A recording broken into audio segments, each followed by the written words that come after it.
That is your main man Underwood, return to you from my sojourn in the southern lands, twice as good as a hail-damaged turtle vent. It's been about 2 weeks since I've actually made a video. Yes, I've uploaded videos recently, but I keep videos on my computer for a while before I upload them. And now I'm back home after my long trip for work, you understand? And the work that also I've been doing on my long rides, on my long drives, I should say. I'm working a lot on the role-playing game I'm putting together, and things are coming together there very well. More coming in the coming months. For that, for your mind. Now, what I'm going to be talking about is unified themes in fantasy games. All too often, you have this big problem. Everyone gets together in the tavern, and you don't know each other, but for some reason the Manicore and the Displacer Beast Clerk of Lathander that's so good it kills you! So good. Oh, the might of Lathander, for I'm a Displacer Beast. And all Displacer Beasts are highly religious and venerate Lathander.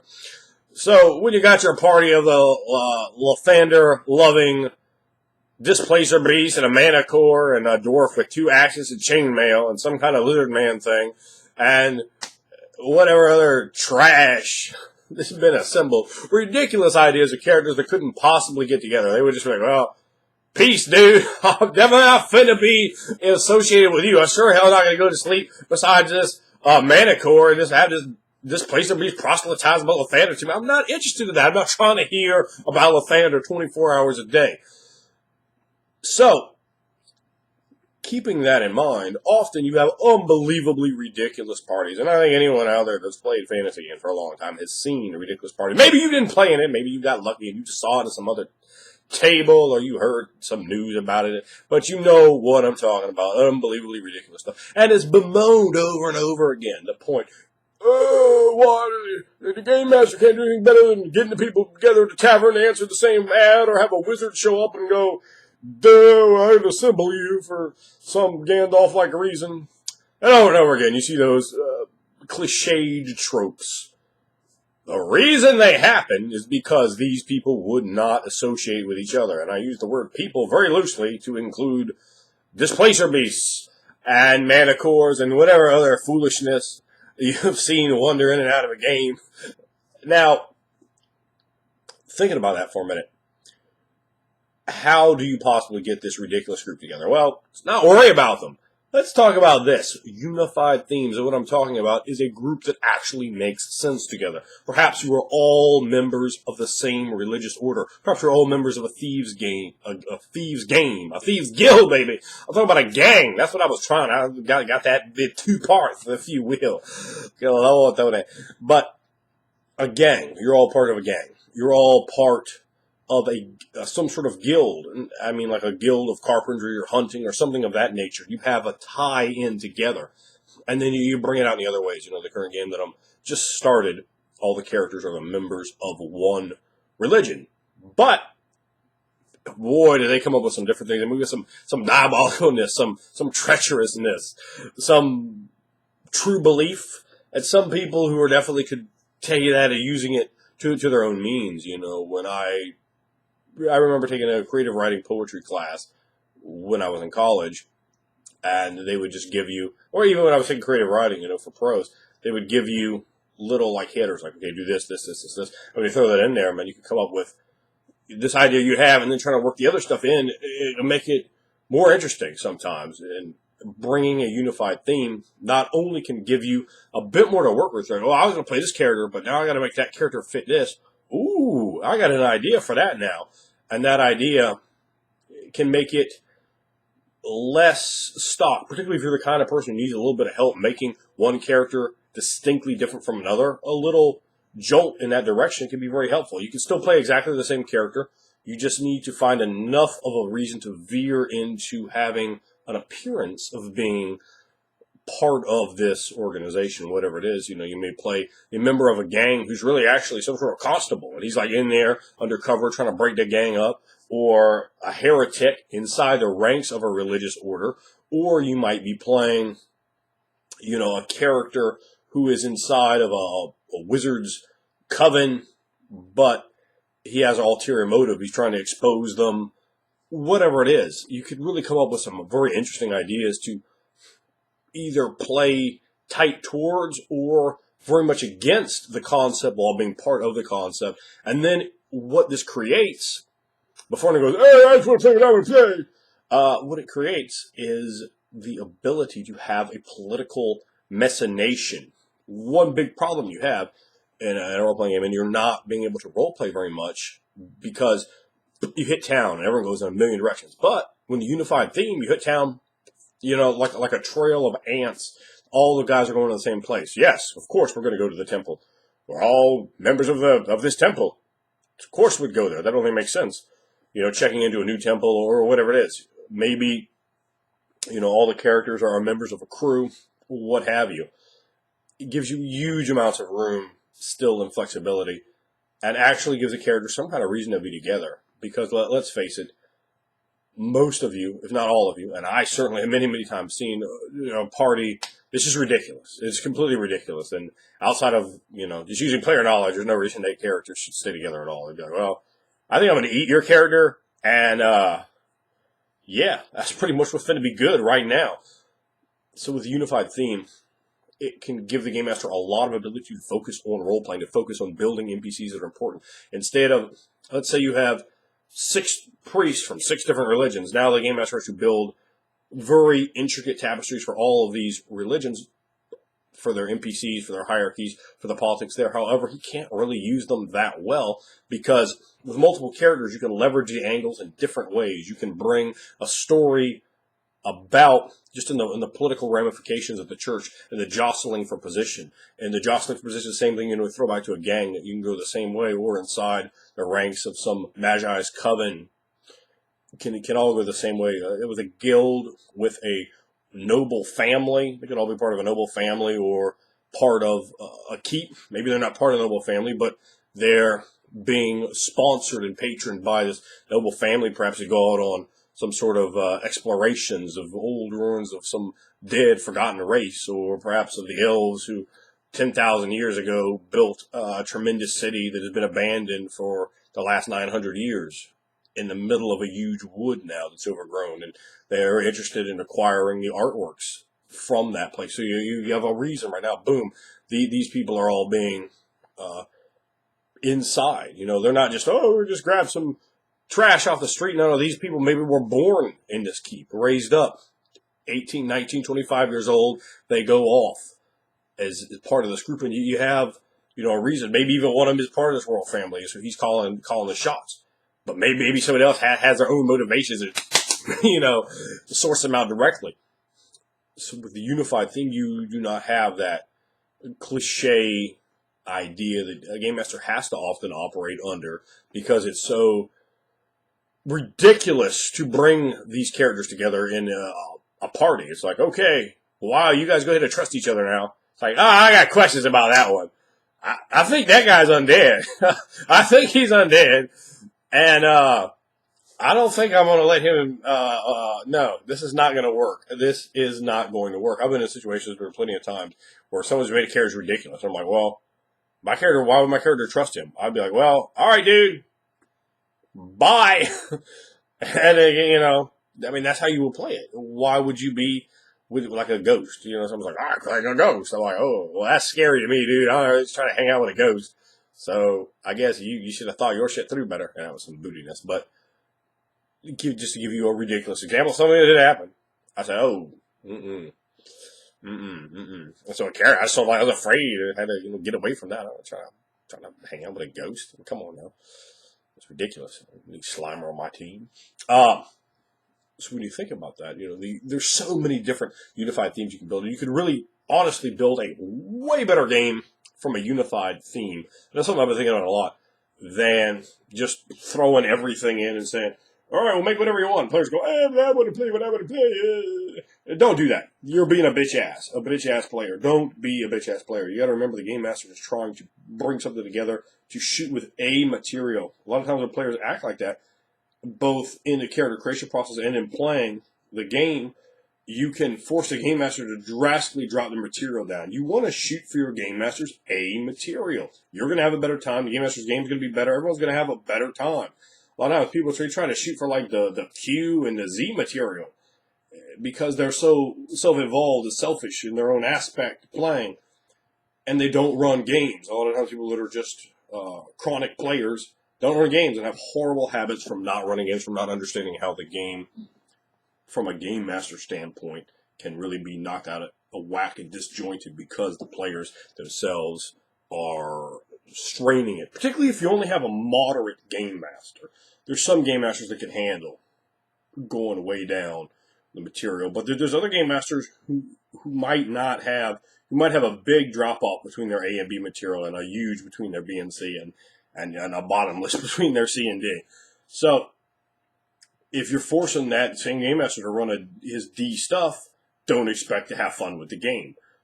Overall, the way you win a role-playing game is by having fun. So shoot for your game master's A material, and when you have a unified theme, right?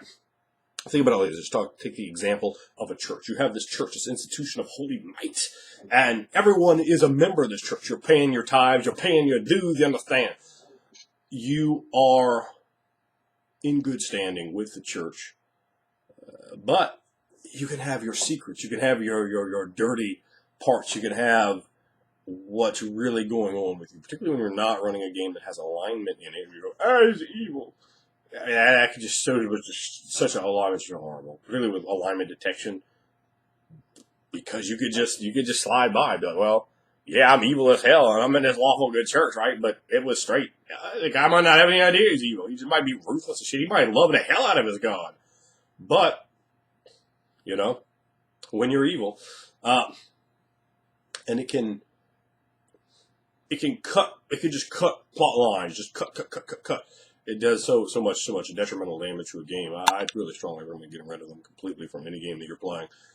But the characters in this unified theme, right? So we build up the whole church, and instead of just focusing, so you got 6 players, you would focus maybe 1/6 of your time, maybe a little more if you would like the same, on this church, on the interactions of the role playing of the church and the intricacies. I mean, if you have like a barbarian and like a lizard man, gladiator, and I don't know, like a cat person gangster, and then you have like this pious human of the god of humanity, you can't really get them into the temple to like be in there and be straight with that scene. Like, it's not really, you can't just have them in there scene after scene. But if you have 4 players that are all part of the temple, but all have their own stuff, their own agendas, their own politics, and then they're looking at the same NPC, right?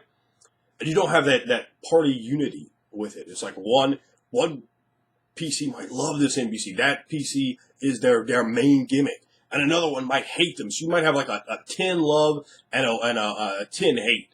And then maybe the other 2 have different opinions. Maybe one's not that interested. Maybe one is like trying to, manipulate them or work them or what have you. So you begin to construct an entire political structure which you can work in and tell stories from there, build NPCs and build plot lines off of the NPCs to have, these stories, and a lot of subtext can be built up.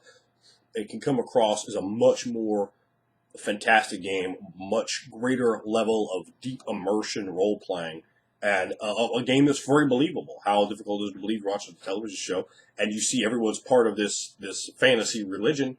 Well, of course they'd be together. You don't have to suspend disbelief and go, oh, this is ridiculous. This is just ridiculous. The more checks you get in this good column right off there, the better things are going to be, the easier they're going to flow. And the more focus the game master can put on that church, not only in writing and developing, but also in implementing, also in giving time to those NPCs in the game, also in giving time to the church to the point where, it's described so well, every room, every place, the way it smells, the way it feels, how the church maybe creaks ever so slightly in a bad rainstorm, and the different young orphan kids, and you can kind of build them.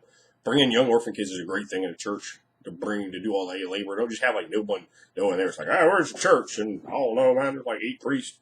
No. What about all the little, the orphan kids that they have coming in and doing the work and so forth, that, maybe they help out and take care of, or whatever else you want to use, think about, someone out there like doing like basically like some landscaping type stuff, fantasy style.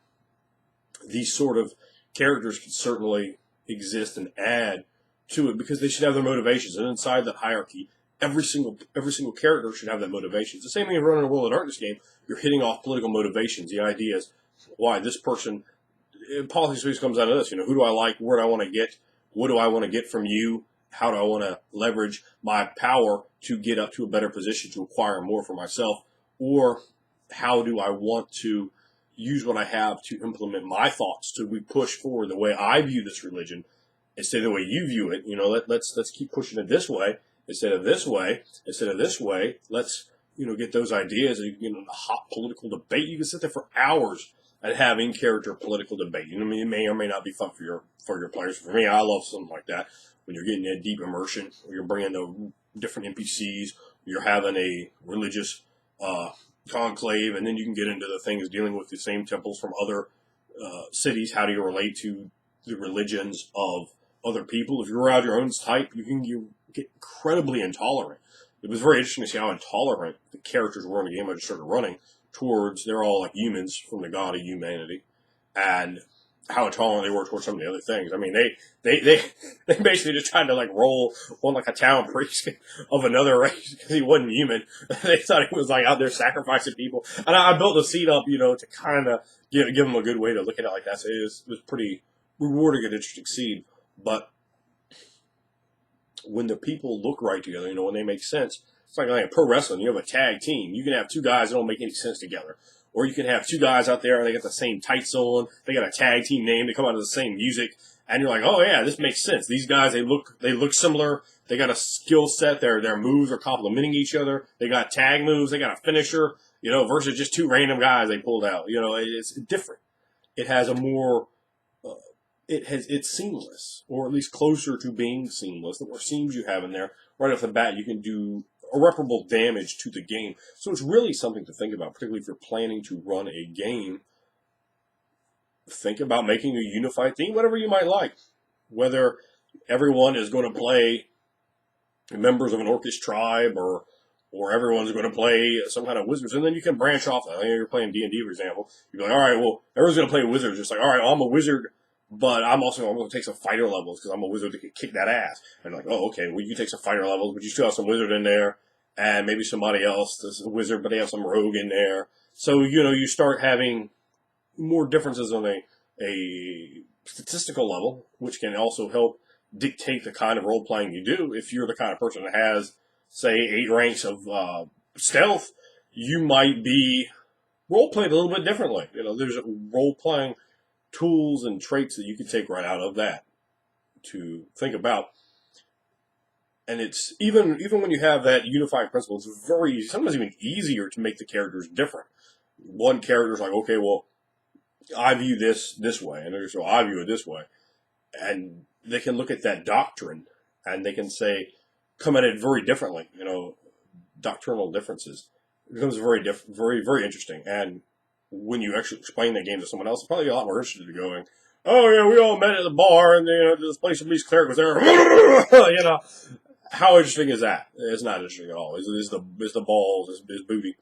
So, if you're a player, don't fucking hagger your game master to playing something that's not going to work for the game. And if you're the game master, don't let players do that. Just say no. And if they just push too far, say, well, guess you don't get to play. Yeah, they'll either shut up or you just get a new player. Either way, you win. So that is definitely something to remember. Don't let them dictate and run the game, because after all, if you are the game master, you are the one that's being looked back and judged. Trust me, when you're running a game, you're being judged by all the players there, and they're going to be remembering who did a good job. How good was this game? Oh, I don't really want to play this game again. It kind of sucked. Pretty much every player you're ever going to have is going to have that view. And regardless if they wreck the game or you wreck the game, it's always back on you as the game master. So take my advice and think carefully the next time you're running a game about making a unified theme so that the characters can come together in a way to make sense, to tell a story that's compelling, to have institutions to back them up that you can flesh out to a degree perhaps larger than you have ever even thought about fleshing an institution out. So those NPCs become closer to real. The closer you get an NPC to real, there's the complete two-dimensional cardboard, and then you get closer and closer to real. The closer to real you get, the closer to believable that you get that NPC. the more engrossed, the more immersed, the more on the edge of the seat, the less out of character, the more engaged the players are going to be. So think about that. Let me know what you think, and let me know any kind of games you've played like that.